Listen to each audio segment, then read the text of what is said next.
wife and I are in a really busy season of life right now with 4 boys from college down to elementary school, all involved in stuff. And so they just keep us sprinting from one thing to the next every night of the week. And your book, Living Backwards, really helped me receive each day as a gift and just to joyfully receive each moment.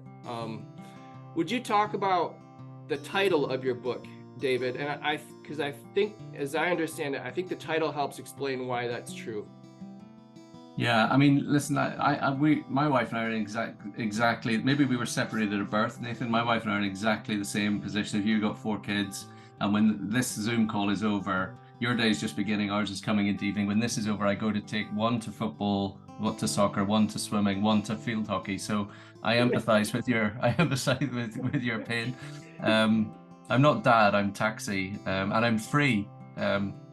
So we have a lovely older gentleman in our congregation. I was talking to you about him earlier, called Sinclair Ferguson, who's a well-known Scottish theologian preacher. He was preaching on Sunday morning on Philippians chapter 1, and out of the blue he said this. He said, if I could say one thing to God, if I could do one thing differently about creation, he said, I would ask God to make sure that ministers start old and grow young, so that I wish they could do it in reverse, so that when they're preaching in their early years to a congregation, they know what it is like to be old, and that they know how to preach to old people. And you know, he's a lovely, gentle giant, really, and he's feeling wistful about his old age and wishing he knew back then what he knows now.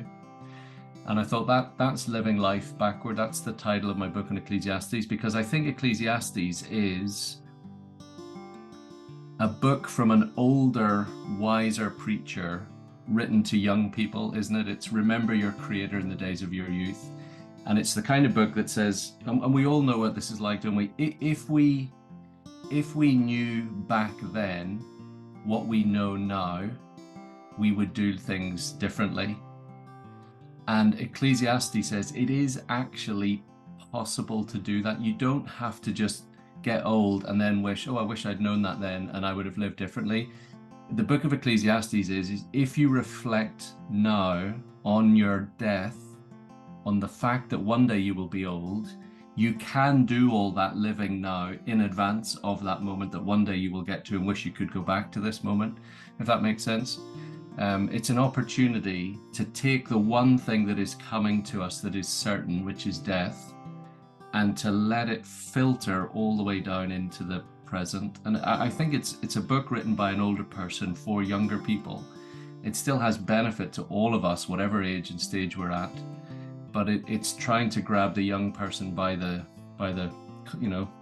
shoulders and say, don't waste your life. And for you and me, Nathan, this stage of life, even with our kids running around, it's still saying to us, isn't it? Don't waste these moments wishing them away.